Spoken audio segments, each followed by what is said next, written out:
important.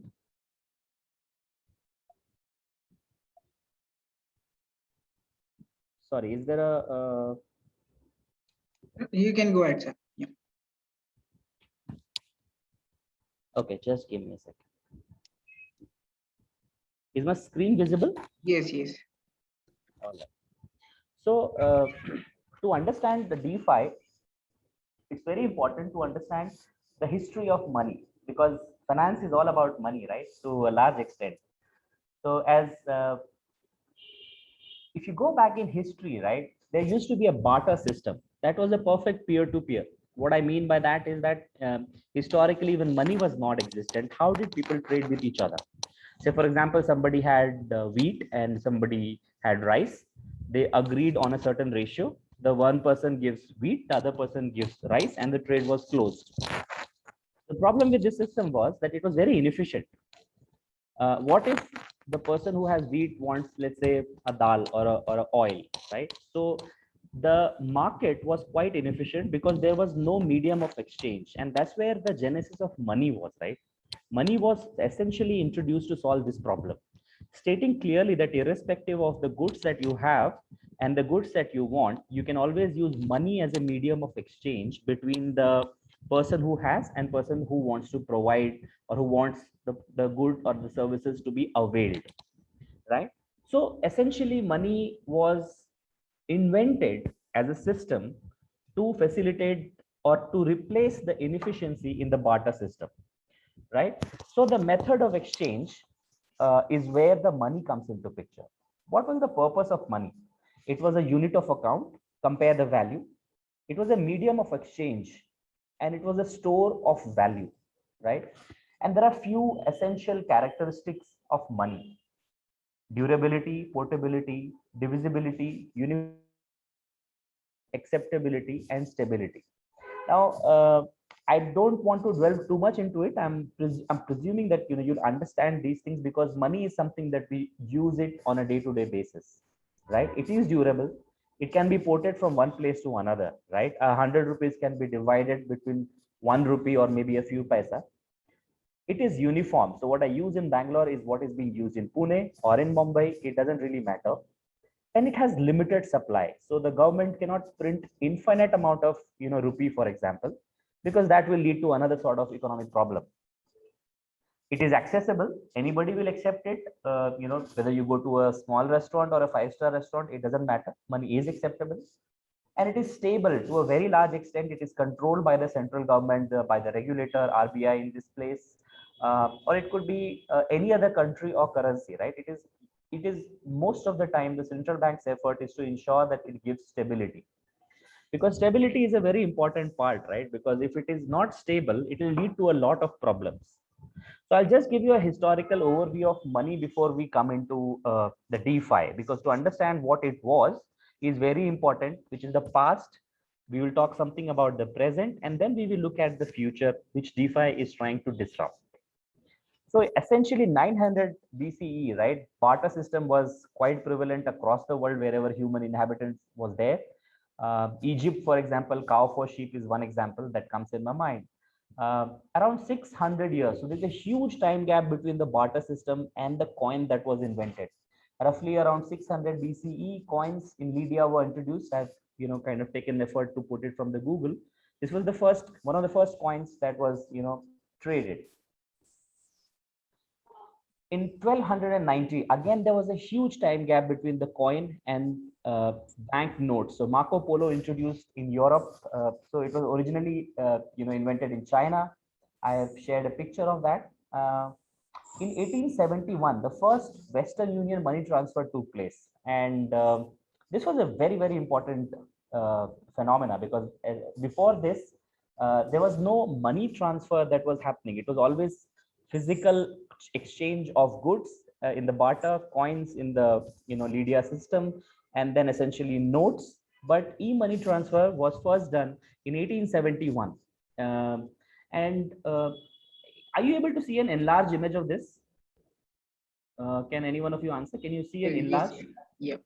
Yeah, I want you to pay a little attention to this. This is a Western Union, telegram that first time was used. I want you to focus on the charges part of it. The cost of Telegram 6.3 and total was around roughly around 300. So if you look at this transfer, it was approximately 3% of the value of the money that was being transferred from one place to another, roughly around 3%. And why I am highlighting this, even today, people like you and me, when we want to send money from India to, let's say, London or Europe or anywhere in USA, roughly that's the kind of cost that we still incur. Surely it's not a piece of paper that we're sending from India to USA, and surely it doesn't take fortnight or a month to reach. It still takes a couple of days, and it also has very equivalent of roughly around 3% cost that gets incurred. It is the transaction charge, it is the Swift charge, it is the cost of conversion from one currency to another, and there are multiple hops that gets involved between sending money from India to USA. Let's say there is a correspondent bank who has a network in India and they have a network in USA, and Nostro transaction takes place. It's a fairly complex process, but we still trust the bank because ultimately it gets delivered. Maybe it takes few days now instead of months, but the cost hasn't gone down significantly. In 1950, another interesting thing happened. Daimler introduced the first credit card. So I somehow got a hold of this and I've shared this here. 1967 was another revolution. Barclays introduced ATMs, which is what we are pretty used to it in India, but it was also pretty nascent. I mean, if you look at it, maybe roughly around 50 years or so back, ATM was introduced, and then so one interesting thing, if you see right from the first block to another, there was like a huge maybe 8,400 odd years of gap. From 600 to 1290, it reduced. But then after 1871, the innovation kept on happening every, let's say, 50, 60 years. But the change, once the technology was made more available, the new kind of stuff started happening more efficiently, and more often you could see them, in our day-to-day life. So in 1983, Bank of Scotland also introduced something called a phone banking, which we take it very for granted today, but it is around 40 years back then it was introduced. 1994 was another milestone. Now you see the changes are happening in lesser span of time. 1994, net banking was introduced by Stanford Federal Credit Union in USA. That changed the whole thing, right? Today we cannot even imagine our lives without internet banking, but that was a revolutionary idea that time. 97 was the first time a contactless payment was introduced by mobile, which was called Speed Pass, typically used for gas station, petrol pumps, what we call it here. 2005, chip and pin card was introduced. 2008, a big revolution. Bitcoin was introduced by Satoshi Nakamoto. And 2016, I cannot stop talking about it. It's UPI. I mean, it has changed the way we live, we transact. Just to give you an example, usually I'll be in Bangalore for 15 days and I rarely need to use cash. I mean, I haven't used cash in the last 15 days that I'm in Bangalore, and that's commendable. I mean, the whole infrastructure, even if I take a something like a chai of 5 rupees, I still end up paying in UPI. So we have seen how from a barter system to something as advanced as UPI, we have gone a long way. But the only point that I'm trying to make here with the historical evolution of how money has changed is that 3% cost that still bothers people, that still a lot of people are agitated about. And they're saying that how come, if so much advancement of technology has happened, how come there are so many unbanked people still there in the world? How come there is a huge amount of transaction cost associated with some of the transaction? Now I'll take a pause here, and one thing that I want to highlight is that I'm not saying that blockchain is the only way to solve this problem. Secondly, there are other solutions. For example, UPI is not based in blockchain, but it is still solving the problem that we just now highlighted: lower cost, faster transaction, efficient, but it still has a central third party. So essentially, I'm not saying that the DeFi is the only way to solve some of the problems that we talked about, but certainly DeFi is very efficient and a very futuristic technology. So we will now dwell a little deeper into blockchain and DeFi. I'll take a pause if there is any questions so far you guys have.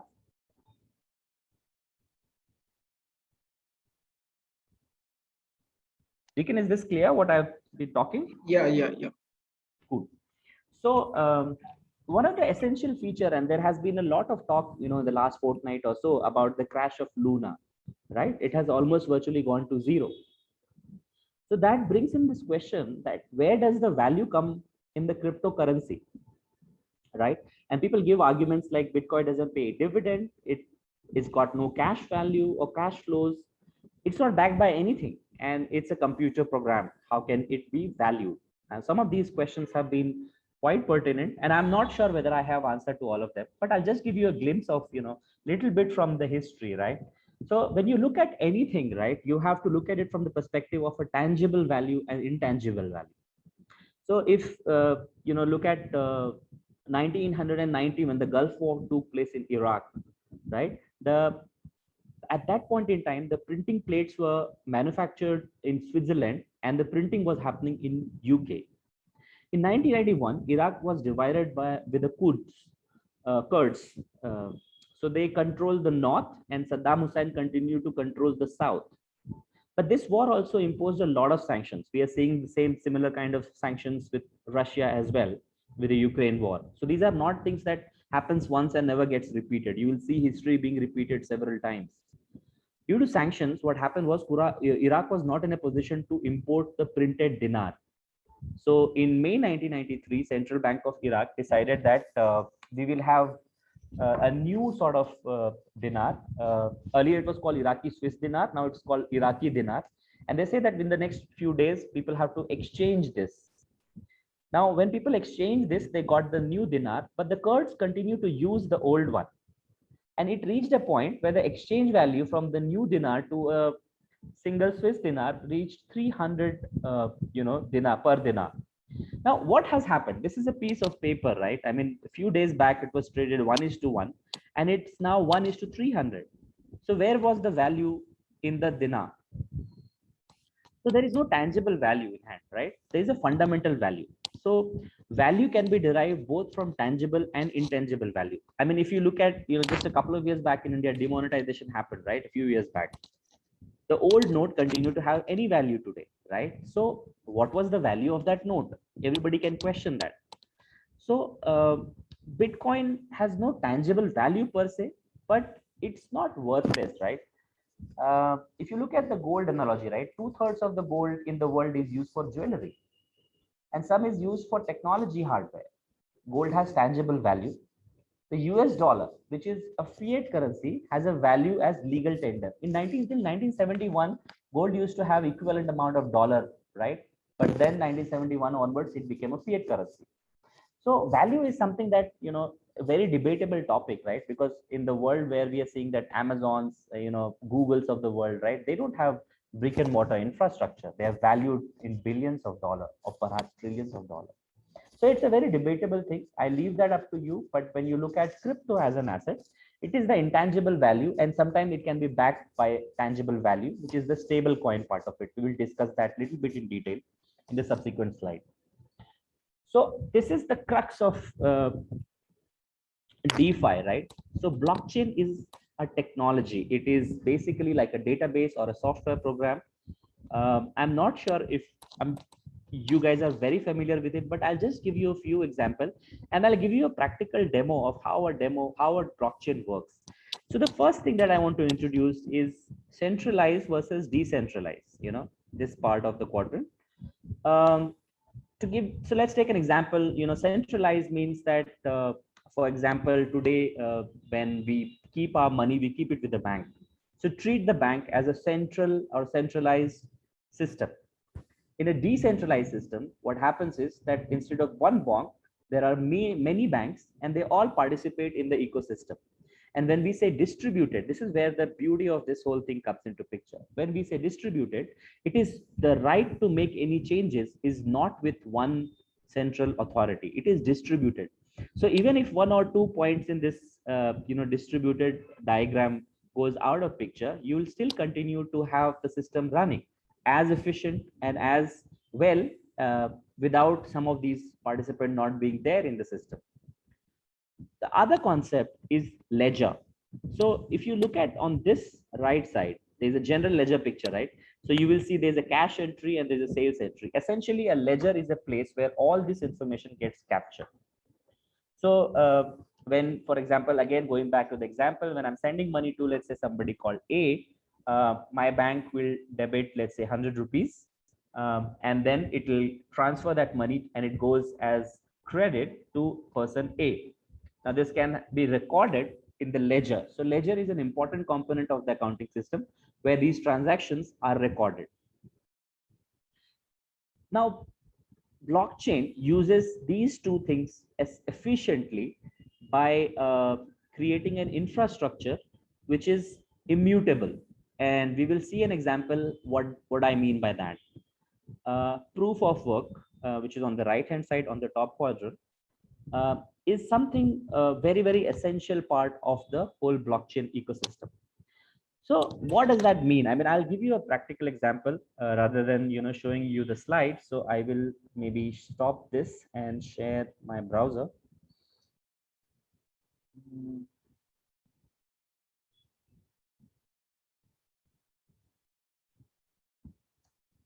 Is my screen visible, speaker? Yes, sir. All right. So to understand blockchain, one of the important things to understand is hash. What does hash mean? We will spend some time here because it's very, very essential to understand this function if you want to understand blockchain. So essentially, let me give you an example of why it is so important and why immutability in the blockchain infrastructure is so important. I'll give you an example. Suppose I create something, let's say a song, an MP3 file, and I want to ensure that this is my song and it belongs to me. Essentially, as you know that, at the back end, whatever you do in the, digital world gets broken down into binary, which is essentially means 0 and 1. So the data, the MP3 file essentially is a block of 0 and 1. Now, if somebody has access to that 0 and 1, he can create a copy of my song and then use it as his own song. So this is basically kind of a piracy, right? So basically, there is no way that in this present scheme of things that I can say that this song is mine. It's very difficult to ensure that, let's say, if somebody is listening to that song and the revenue should come to me, I am not in a position to control that, right? That is a problem where a same thing can be replicatable in the digital eco world. So essentially, a hash is basically and by the way, there are various kind of hashes. The hash that you see here on my screen is SHA-256 used in Bitcoin. There are different kind of SHAs or hash available. So for Ethereum, which is what we will talk in detail in this session, SHA basically is a blockchain hash. So for example, let's say I'll write hello world, and you will see that there is this 64 alphabets here. So what is 256? 256 is basically bits. So everything that you do in the blockchain gets broken down into 256 bits, and they are represented in a hexadecimal manner. That's where the 64 alphabets or alphanumeric code that you see here. This is hash that you see. Now, if I change anything on this, right, the hash changes. So for example, you see it starts with A591A. I just added an exclamation mark and it's 7F83. I can put any number and anything, let's say 4250. If I do that, you see there are 2 in front. Now, this is very, very important part of the blockchain infrastructure. But essentially what it does is that it converts any piece of information into a hash. Okay, now practically what happens in a block. So there are information that moves from hash. So this is the first block that I'm trying to showcase to you. Okay, this is the block number 1, and there is something called nonce, a number. If you see, the number is 72608, and I can put any data. Let's say I put Ideathon as another data point. So the first one that you saw was a hash value of a blank screen or a blank data. Now, if I put Ideathon, you will see that there is a hash that is unique to Ideathon. But what does a miner will do? I mean, what is mining, right? So essentially, when I click on mine, you saw that there are 4 digits of zero that got prefixed. This is very important part of the whole blockchain ecosystem. Essentially, what it means that somebody has to provide computing capability to ensure that a certain number of zeros are available in the hash. Okay. Now I can put another number, let's say any random thing, and I can still click on mine. Uh, Essentially, it took 40 and 62773 kind of an attempt to reach that number. That's a huge number, right? I mean, you can put any number or any alphabet or anything on this, and when I click on this, sometimes it gets even difficult or easier. So this is 46266 attempts that somebody would have provided for to get this 000 that you see in the screen. Now, this is how a block is formed in a blockchain, right? Um, so I'll give you an example of a blockchain now. So essentially, there are multiple blocks that are linked together. So let's say if I put a number 1, it changed. So I'll have to click on mine on this. This is number 1. This is the previous hash. This is the hash of this block. In the second block, you see the previous, can you see the previous hash? The previous hash is the same as the last hash of the first block. Now I will have to click, I'll have to put, let's say D, and I'll click on mine again. Essentially what has happened, that a hash got generated with again 4 zeros in the beginning, if you can see this, and this box has now turned into green. Now if I make any changes, let's say here I added 2, everything goes into red. What it means is that if there is ever a change in a previous block, it can be highlighted and it can be checked by anybody, because this information is available in a distributed ledger. Anybody can see this, right? It's part of a system into where multiple computers are providing their computing capabilities and keeping an eye on it. So if you look at the hash that you see after making that change in the first block, none of them have 0. So again, I'll have to, let's say, click on mine and again click on mine, and sometimes it takes a lot of time, but there's a huge amount of computing effort. I mean, just to get this 0 here, it took them 279,330 attempts to get this 0.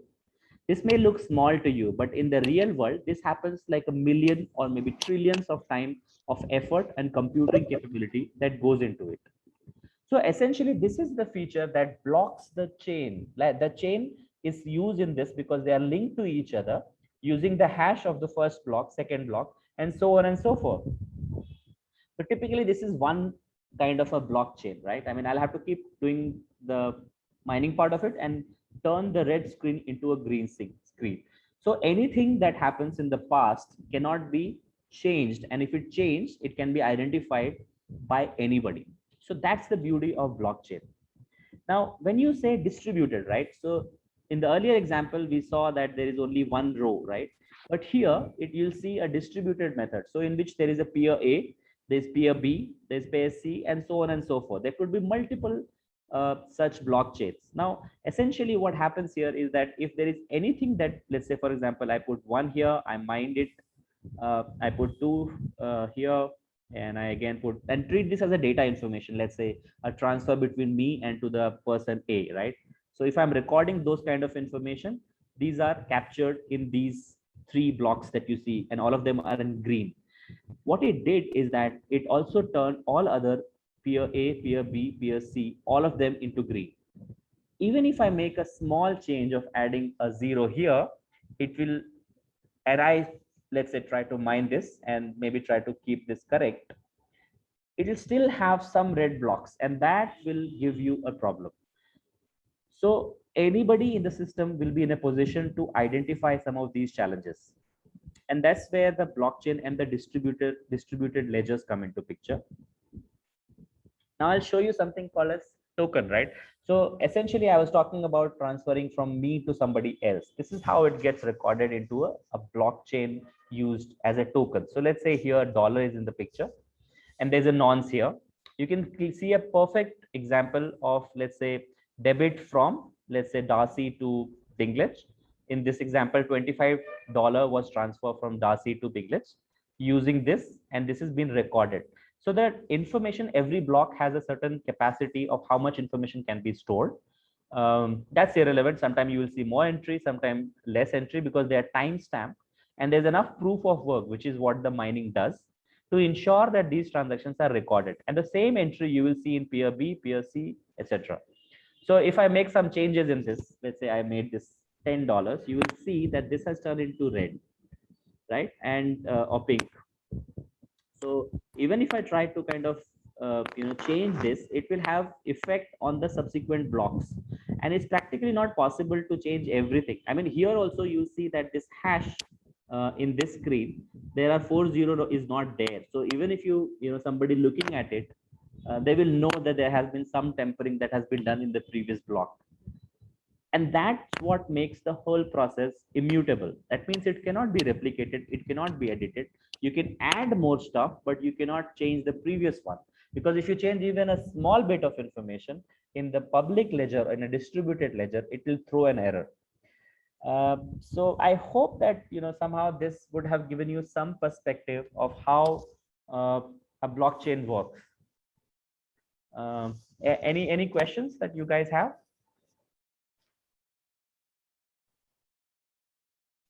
Like, any questions? Cool. Then I go back to my presentation again. We have seen this. So 2008, as I talked about, Satoshi Nakamoto introduced Bitcoin, but that was not the beginning of blockchain, right? It was invented in 1991 by Haber and Stoneta. And primarily it was a time stamp kind of a mechanism. What Satoshi Nakamoto did is that they used the time stamping capability of blockchain developed by Haber and Stoneta, and they build a consensus mechanism called proof of work, which is what the mining effort that we saw in the previous example. So that the technology that we saw produced an immutable ledger. The whole point was that two things that happen. One, that it cannot be replicated, and it does not need a central authority to capture those transactions. So in the earlier example, we talked about there's a bank which will put a debit and credit in ledger. There's another bank who will receive and put a contra transaction of credit and debit in their ledger. So we trusted the bank, but here what it essentially provided is that money can be transferred from one person to another without being anybody in the picture, because the trust was there in the technology, and the technology was almost it's basically immutable. I mean, once this transaction is captured, it cannot be edited. I mean, you can still go back to the first transaction that would have happened in blockchain and still validate that, because it's available in publicly distributed ledgers. The another important part of this whole thing was the cryptographic. Now, cryptographic was basically used. So I'll give you an example, right? So essentially, many miners are actually trying to solve this whole blockchain system, and they have something called as mining rig, from where a huge amount of computing capability comes into picture to ensure that the mining activity is undertaken, and obviously they need to be rewarded. Now, reward here can be in the form of Bitcoin or any other kind of cryptocurrency or token that is there in that blockchain infrastructure. Now, so to understand cryptography in a simple term, let's say there are there's a puzzle that everybody gets the puzzle, and they need to create a rectangle out of the puzzle, and the person who actually first solves that puzzle is the one who gets the maximum reward, or who gets rewarded for this. Now, these are trillions of attempts to be made to ensure that that comes into picture. It's very difficult. And the person who and in the real world that we saw, it is essentially the prefix of zeros in the hash. So once somebody can crack it, the others can actually copy it, and that's how this will get added into the blockchain. So that makes it immutable, and that introduces a concept of cryptography, where people provide computing capabilities to ensure that these nodes in the distributed ledger are available independently across the geography.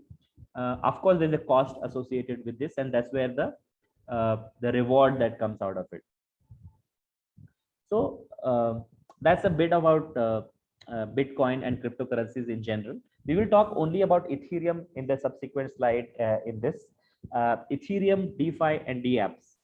So Ethereum essentially is another kind of a blockchain, which is different than the Bitcoin blockchain, but it has something very unique, which is called smart contract. Now, if you look at Bitcoin, right, it was primarily used for a fund transfer mechanism. So I have Bitcoin, you have Bitcoin. We can share each other's uh, something called as a public key, which is like a wallet address, and we do a transfer. Essentially, when I'm sending that money to you, I'll have to put a signature into that transaction, which is where the public private key comes into picture. So I'll have to insert a private key. I'll get it certified, signed, and the transaction takes place. It gets recorded into the blocks, and then those blocks are linked to each other. I mean, I'm just trying to put whatever I've explained earlier. But Ethereum has a very unique capability called smart contract. So Vitalik Buterin introduced 2000 in 2014, and the first block was created in 2015. So smart contract essentially is basically like a computer program that comes with ifs and then. Basically, something like where we put a contract between two parties, and it is immutable and it is executed on its own, right? So and that's where Ethereum became very, very powerful. I mean, because it also created something called ERC20, where anybody can actually go ahead and launch their own use cases, can create their own smart contract based applications, and people started to create their own decentralized application. So what happens in today when we have an Android phone, we go to a Play Store and download apps. Look at it this way: if you don't have Android and you have, let's say, Ethereum ERC20, in which people who can write Solidity as a code, they create their own decentralized applications. Decentralized application, because it is decentralized, it does not have a central or third party who kind of guarantees that what you're doing is right, or I'm certifying this transaction.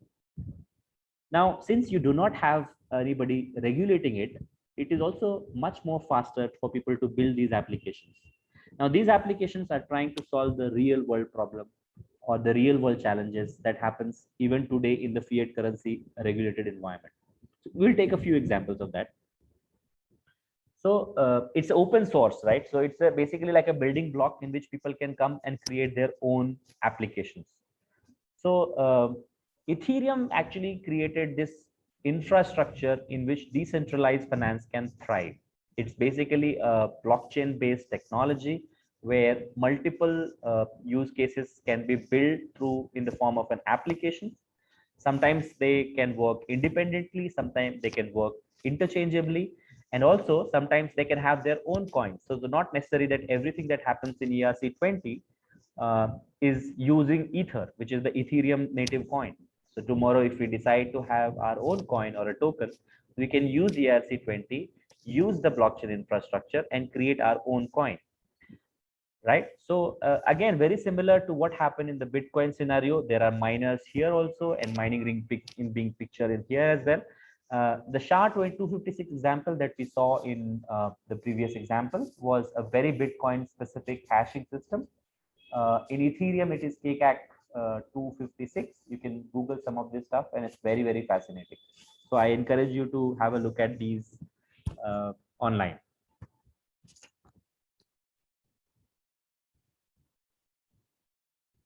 Okay, so now blockchain is something that I've spent some time in terms of making you understand the various concepts. There is essentially it's a decentralized backbone of blockchain. Blockchains are fundamentally software protocols that allow multiple parties to operate. Consensus protocol, because if we saw peer A, peer B, peer C, if there is no consensus, the blocks will fail, right? And that's why the immutability comes into picture. Proof of work essentially means basically the mining capability, where people are putting the work to ensure that this is perfectly chained together, and it is also distributed publicly in the ledgers, right? So anything changes, it will get caught. Cryptography also is something that we talked about. Cryptocurrency is something that we have already talked about. Smart contract we have talked about. Oracle. So Oracle is an interesting thing in the blockchain protocol, right? So basically, not every piece of information is available in the blockchain system, let's say Ethereum. But you still need a lot of information for a financial transaction to take place. To give you an example, if suppose I want to lend money to somebody called A, and I need to understand what is the historical behavior of A. Now that information essentially, as you know, lies with the credit bureau, CIBIL in this case. So CIBIL is not there in Ethereum. But for me to process this transaction, I still need this information somehow into the blockchain infrastructure for me to take this decision and ensure that the lending is done. So Oracle comes into picture where this provide this information which is not residing in the blockchain to bring in that information, right, which is external to blockchain, that is called Oracle. So stable coins is another one, right? Because we also have seen that for the financial system to work, stability is very important. If Bitcoin was, let's say, at a X value and tomorrow it is X minus Y or X plus Y, it's very difficult for us to do any transaction with each other, right? So what essentially stable coins are is they are backed by a certain kind of an asset. It can be, let's say, US dollars, or it can be gold, right? So these stable coins provide the stability into this whole DeFi ecosystem. Tether is an example of USDT, and we will see something called DAI in the subsequent slides. But essentially, these are pegged against a certain currency. Sometimes it is, let's say, dollar. So one USDT, which is Tether, is equivalent of a one US dollar. So essentially, every time a USDT is mined, there is an equivalent amount of dollar is kept somewhere in the vault. That basically is something very interesting, because here you need somebody to take care of ensuring that the sufficient amount of dollar is backing this USDT stable coin. And that is, if you realize, is not decentralized, because that entity is a centralized entity. They provide this information infrastructure to keep this. Let's say if I introduce a coin which is pegged against dollar, and every time a coin is mint, let's say 10 gram of gold is to be kept in the vault. So the vault is a physical infrastructure kept somewhere, and there is a centralized authority to manage it, to audit it, to ensure to put it back into the system. Now there is an element of risk that comes into picture, because that location, the vault, the geopolitical risk, there could be environmental risk in that ecosystem. So essentially, it's not really a completely decentralized ecosystem, but it is. It has a certain element of centricity or centralization to this whole thing. But stable coins are extremely important, because when the transaction takes place between the two parties, they want stability, and that's why you see USDT, USDC. Some of these coins are very popular now. And they are relatively stable. I will not say that they are not volatile, but they again move as and when the dollar price goes up and down, and it's not like extremely volatile, right? It gives the stability. Decentralized apps, we talked about a little bit in the previous discussion. We have limited time, so I'm not getting too much into the detailing of it, but these are essentially applications built on the blockchain infrastructure to do a certain kind of task.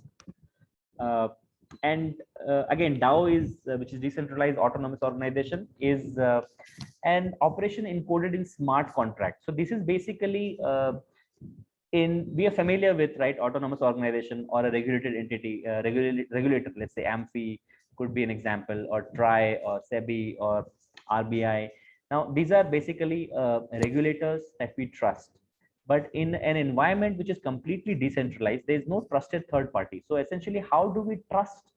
And the trust comes from the code. So basically, these are autonomous organizations, and these are codes that ensure that the way these smart contracts were supposed to happen is actually being executed in that manner.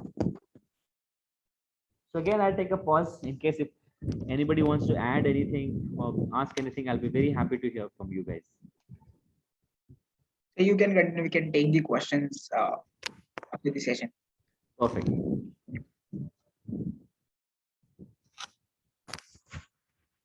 So what is it that the DeFi is trying to solve? There are 5 main challenges of the centralized finance today.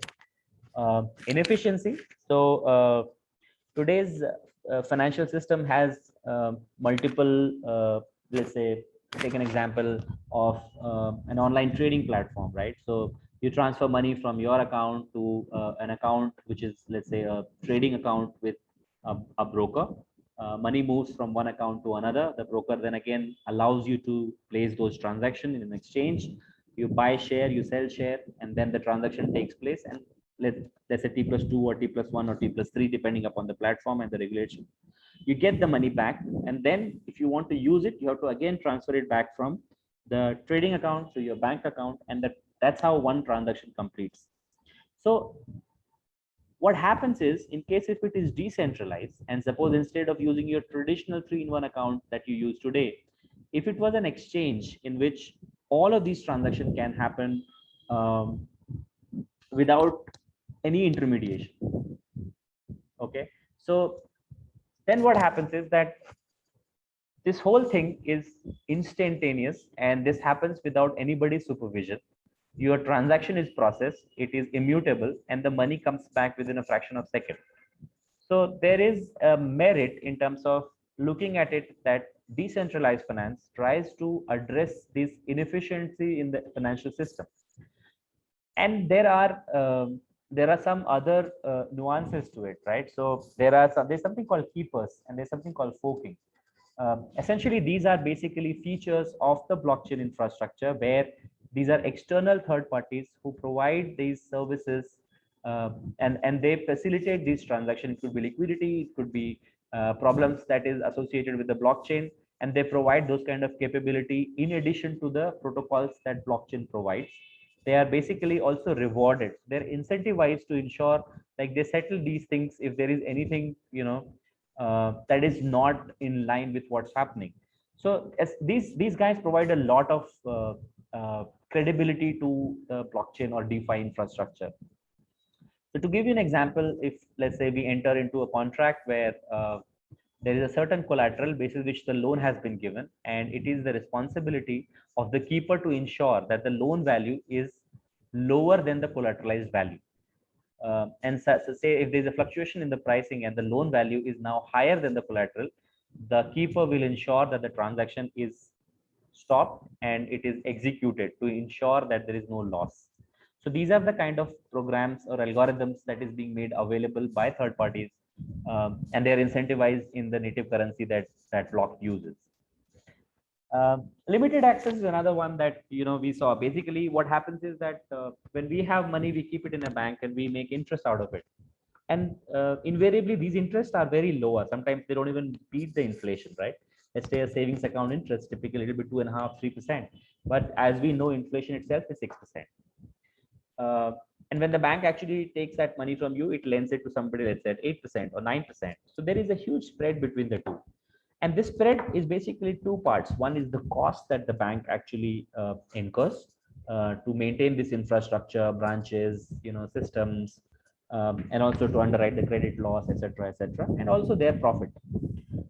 What happens when you look at a decentralized system in which since you don't have a bank, right? So there is no center authority to ensure that there is a spread between the two, and you can keep the spread very low.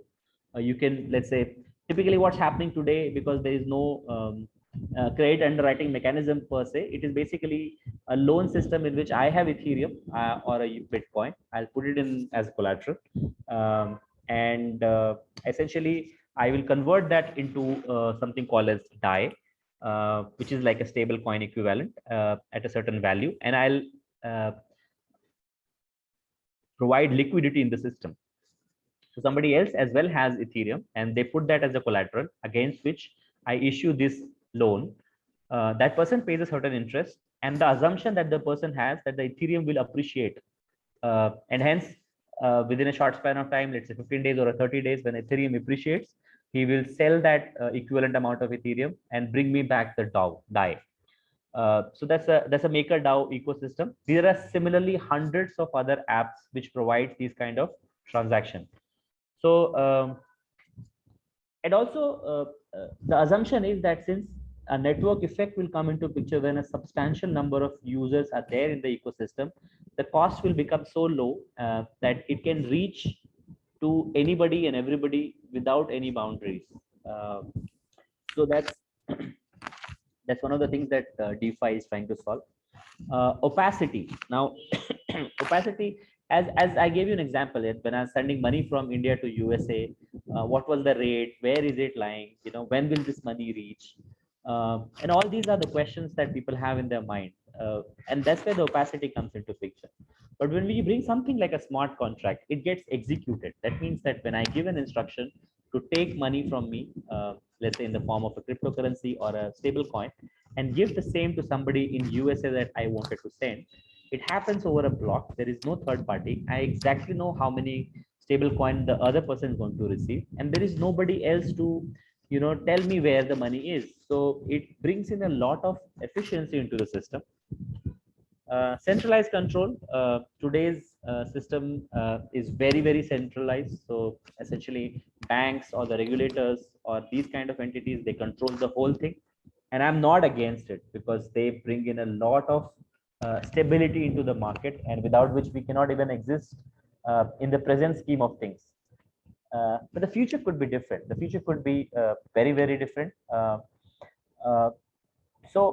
but you still need somebody to kind of ensure that there is a supervisory level on top of it, and that's where decentralized autonomous organizations comes into picture, where these codes are written, and these codes are enforced.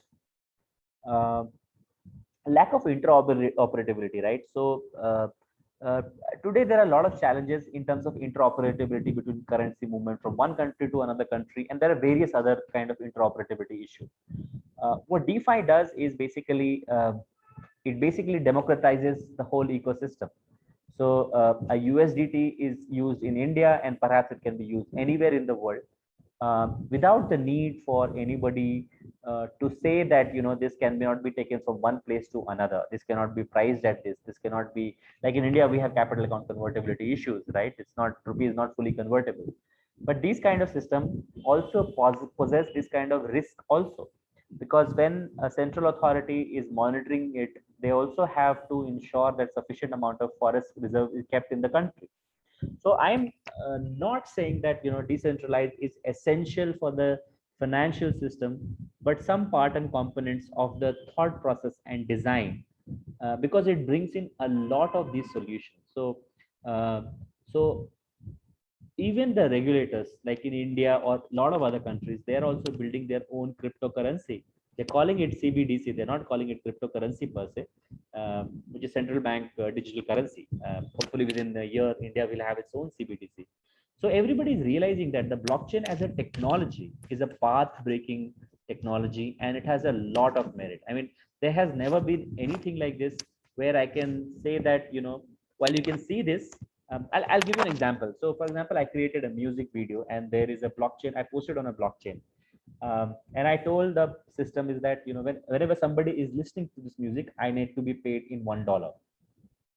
In any other system, if I will, let's say, or I'll post it on YouTube, people will download it. If I post it on any of the system, people will record this, they'll create a copy of this, and then post it in a peer-to-peer network. But what it does is that it democratizes the whole thing. Anybody who listens will have to ensure that that $1 or one USDT is paid to listen to that song. And every time it is listened, the whole smart contract will act in a manner that it will debit $1 from the listener and give $1 back to me. There is no third party involved in this whole process.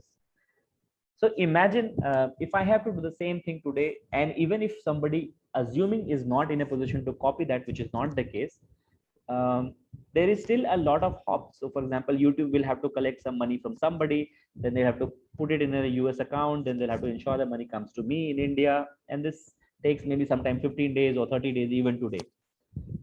But what happened was, in a DeFi environment, I made this transaction, and the money comes to me directly without anybody putting any delay or taking a rent out of it. There's no rent seeking behavior, because everything is transparently being clear. Of course, there will be some cost of it, but that will be abysmally lower than what otherwise I would have paid to my bank to ensure that this money is in my account. In short, I think with the time that I was assigned, I think I overshot that. I'm sorry, but I think I'll stop my presentation here. Would like to hear questions if you guys have any. Anything specific that you want to talk in a limited time? I try to kind of capture the essence of what DeFi is all about. Would love to hear from you guys, and maybe sometime we can delve deeper into any of these things.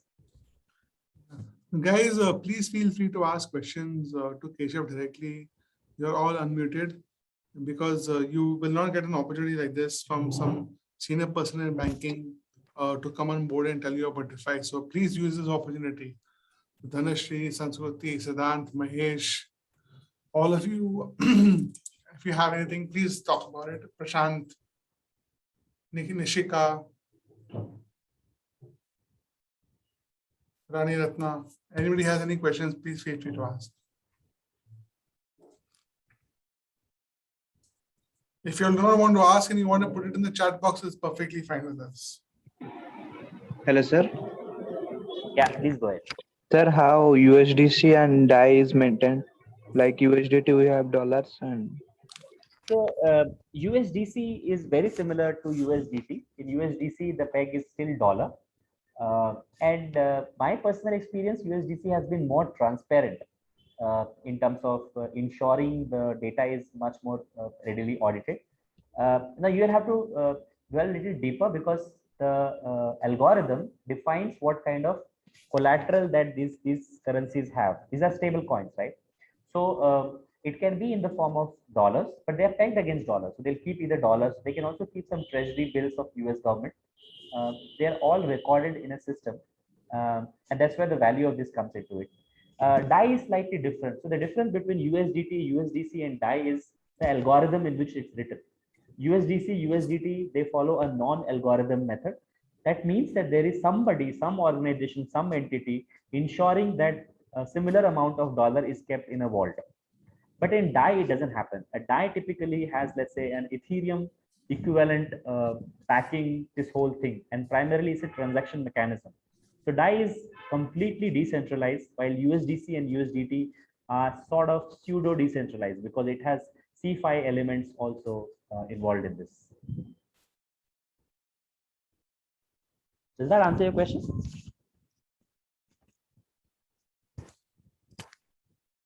Anybody else? Thank you, sir. Thanks, Rakesh. Anybody else has any questions? Prashant, Siddhant? Hi, Keshav, Rani here. Yes, please go ahead. Yeah, Keshav, so now with RBI coming up with its own digital currency, will that have any impact on the, the geography where Indians or Asians might feel that, if every regulator comes up with their own currency, what will happen to all the existing, coins and things like that? So, how does it impact? Like, will these currency that is issued by the central bank will supersede all of these? That's a very good question, Ali, and I'm not too sure if I have a concrete answer to this, but let's look at it this way: that this is very, very early in terms of concept. In fact, I was reading about a lot of these CBDCs. Every country is using a different kind of system to launch their own CBDC.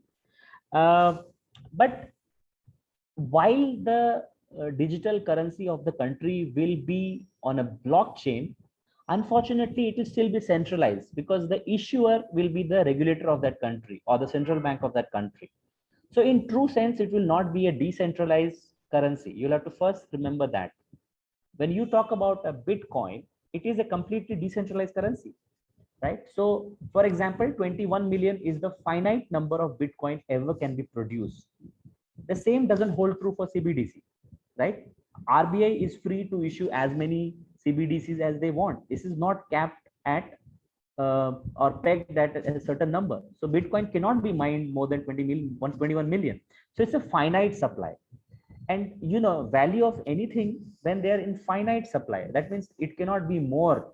So when the demand increases, the supply reduces, and hence the value appreciates. I don't see the same thing happening in CBDC, right? CBDCs can be printed, CBDC can be controlled, and since they're pegged against their own currency, which is, let's say, rupee, as and when rupee goes up or down, the CBDC will go up and down. So this will be in perfect sync with each other.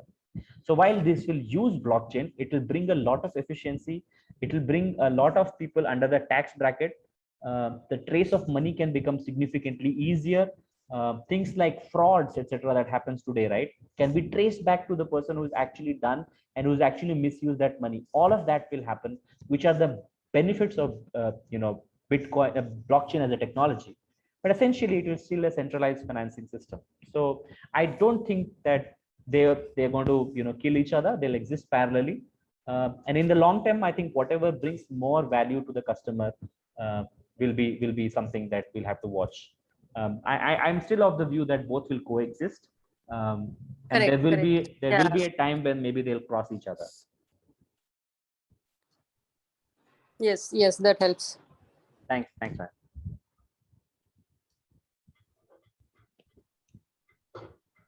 Thanks, Rani. Any other questions?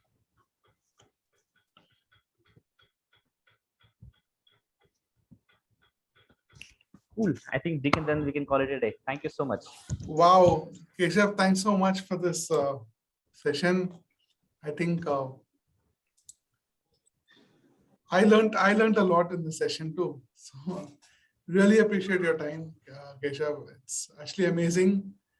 I mean, it's actually wonderful. I mean, I never had a session on DeFi so easily explained. So really appreciate the time and effort you took to come here and teach the kids something.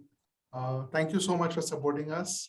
And I think I'll be reaching out to you separately to try to get some more information out of you on how we can work together. So thanks a lot, Keshav. Thank you. Thank you very much, team. Please understand, 30th of this month is the last day to submit your ideas. So we request you guys to please submit your ideas as soon as possible. The simple reason is that this hackathon will only be running for another 1 month or so. So your idea submission towards the end of this month is very, very critical for us to take forward you guys into the semifinals and then into the grand finale. So with that note, I wish you all a very good evening, good night, and have a happy weekend. Thanks once again, Keshav. Take care, everybody. Be safe. All the best, everyone.